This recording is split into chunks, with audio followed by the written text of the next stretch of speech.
Okay. Let's run a couple more examples for these rational equations. And by a couple more, I really mean some actual rational equation examples. So if we have x values in the denominators here, then we're actually going to get some of these restrictions. So here is 2 over x plus 3 equals 5 over 2x plus 13 over 4. Same that we did before here, right? Any kind of terms we have that are not sort of rational terms, fraction terms, we'll just sort of write as the value over 1. And then we'll sort of use the 1 as kind of a trivial a trivial number to worry about as far as finding a common denominator. It won't really have an impact, right? The values here we need are the x, the 2x, and the 4. So I need an LCD for x, 2x, and 4. So to kind of build this up, you would say, okay, so x and 2x would obviously kind of meet and overlap at 2x. So then I'm really comparing 2x versus 4, and you could say, well, to get something that would work for both 2x and 4x would be the one, right? So my common denominator here would be 4x, so we sort of have the 4, right? 2 times 2 is 4, but I also need the x from here and here. So my LCD here is going to be 4x. I guess even before I do anything else, let's sort of check, right? So the idea here is the LCD is not allowed to be 0. So that means 4x is not allowed to be 0. As far as then the actual value, right, if you did kind of a trivial divide by 4 on both sides, that means x is not allowed to be 0. So that for us is going to be a restriction on our solutions. So as we go through this and sort of solve it and we get to the very end, we need to just like double check that for our solution, any potential solution value, we're not hitting 0. If we get 0 as a solution, it's not going to work because it wouldn't work in the initial setup. It would throw everything off. So let's take this, let's rewrite all of these terms with this common denominator. So I'll leave a little space for us to multiply.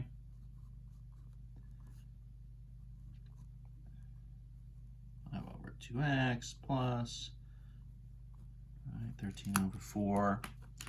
So I'm trying to get to 4x, right? So this is 2 over x, so I'm missing the 4, so times 4 and 4, 3 over 1, that just needs the full 4x, right? So times 4x and 4x. 2x, we've got 2, we need another 2, so to get from 2 to 4, we've got the x, and then 4, we've got, but we're missing the x, right? So everything gets multiplied by something a little bit different. To sort of scale this up and sort of get these guys all to match. So now this is kind of 8 over 4x plus, right, 12x over 4x equals 2 times 5 is 10 over 4x plus 13x over 4x, right? And so what I said is the idea is get everything written over that common denominator that kind of boosts up and sort of gives us more values to work with up top. And then the idea here is once everything's written over the same denominator, we can essentially just clear it out. So clear out the LCD, right? And I'm left with just the numerator. So 8 plus 12x equals 10 plus 13x. That pen is running out of ink a little bit. We'll retire that one. Bring in the understudy. Right, so now this is essentially just becomes a relatively straightforward linear equation. We've kept the restrictions, so we need to sort of keep that in mind. That's going to be sort of the role that the common denominator plays for us here. But that won't come in again for us till the very end. So let's shift these pieces around. Nothing here to combine on either side, so we're going to shift, right, x's to one side and then numbers to the other. I've got 13 versus 12, so let's subtract the 12x. So I'll get a positive x over here on the right, and then that means my numbers are going to come to the left. So then minus 10, right? So cancel, cancel, cancel, cancel.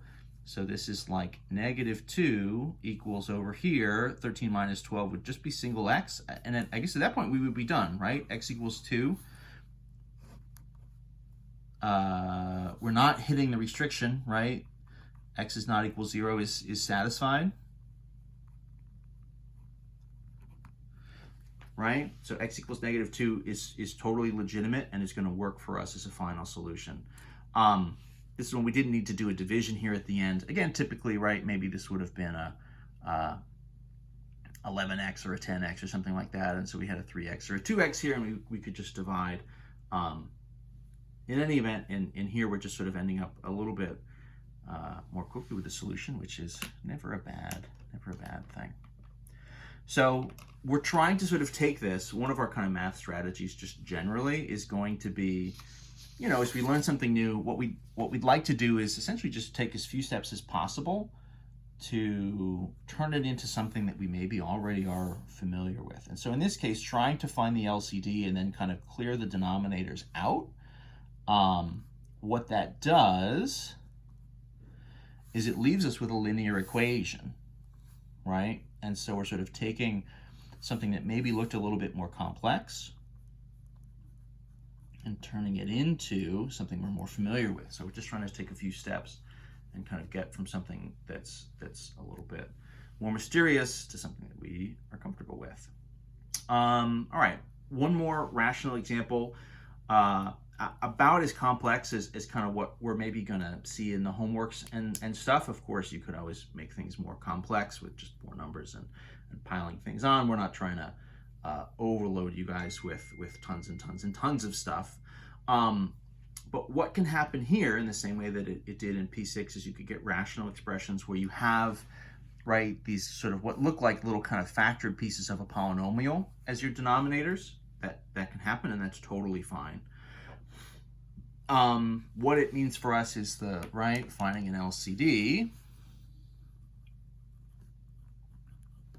comes first. So I need an LCD for, so what have I got? X plus 5, X minus 5. So those are two separate things. They're going to have to multiply together.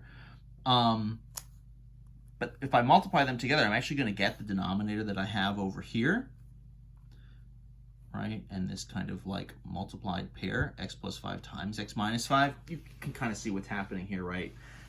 This is just going to be the LCD. And so what's going to happen here on the left is I'm going to need to sort of multiply each of these terms essentially by the other's denominator. The other thing that needs to happen, right, is we have our restrictions.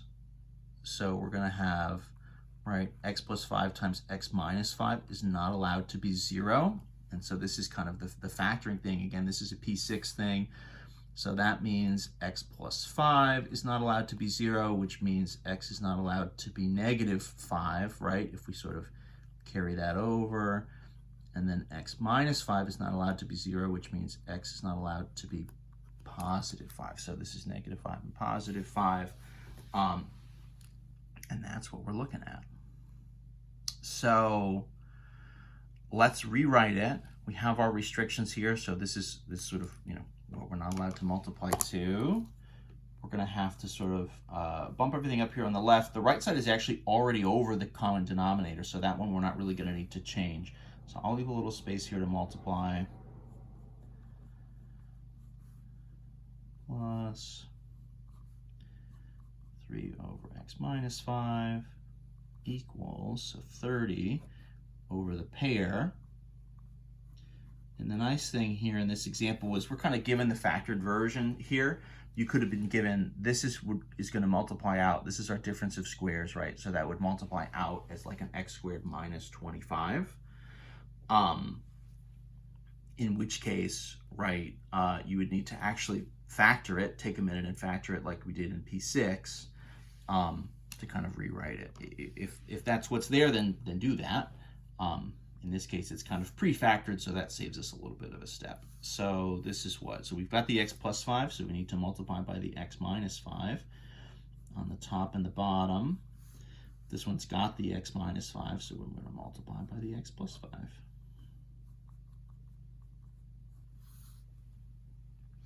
And what that gives us, right? So 4 times quantity x minus 5 all over this pair, plus 3 times x plus 5 all over the pair,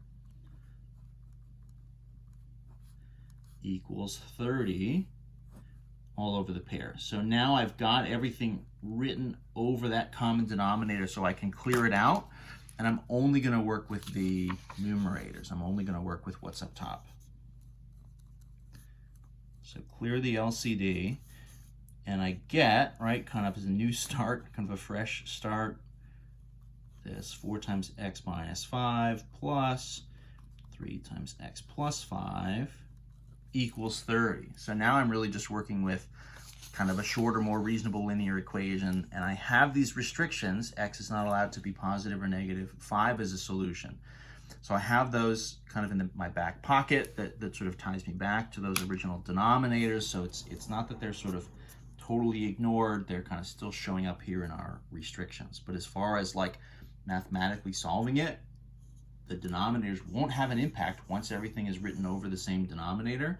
The only thing that's going to matter here is my numerator, so we're just going to focus there. If we distribute, 4x minus 20, distribute the 3, plus 3x plus 15 equals 30. We can combine some terms here. 4x and 3x would be 7x minus 20 plus 15, so that's minus 5 equals 30, right? So just regular kind of linear equation stuff. Let's add the 5 over. We'll just leave the 7x here on the left. So that's 35 on the left, and then 35 on the right. 7x comes down on the left. And then to finish this off and get to our final answer, we're just going to divide both sides by the 7. So that, right, 7 leaves me with 1x, positive x, equals 35 over 7 is 5. Good to go, right? Wait.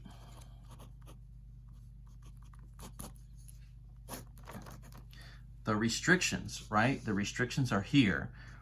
So we said x is not allowed to be negative 5 or positive 5. So, right, that was kind of from the LCD, not allowed to be 0. So this is an interesting situation. The numerators, right, the kind of math of the numerators, just taken on their own and kind of ignoring the denominator, gives us x equals 5 as a solution. That can happen, right? I mean, we're almost separating these into two different worlds. They're not really talking to each other very much once we've kind of rewritten everything. So that can happen, but if we think of this in terms of the original problem and where we started, we're not allowed to use a 5. 5 just can't be the answer. So even though the sort of algebra comes out that in theory x equals 5 is the value here that makes it work, the restriction is overpowering that. The restriction is a bigger deal, and it just can't be bargained with. It can't be reasoned with. You can't do anything about it. So this is actually an equation where, even though in some sense there's obviously a solution that's 5, because it hits right on one of our restrictions, this is one where the final answer is going to be no solution, right? Because we're not allowed to hit this 5. So that's not going to be possible. So even though the kind of math here, right, literally the math on paper kind of works out, because it's one of our restricted values, we just can't use it as a solution, which means we're out of luck. That's just it. And so there's no solution here. So that can happen with these rational equations. That was a lot of work, and it seemed like everything was going really great, but you can hit on those restrictions, and it just means you don't get a solution in the end. So mark it as no solution and move on. It's okay. It'll happen. So just be ready for it. Be prepared.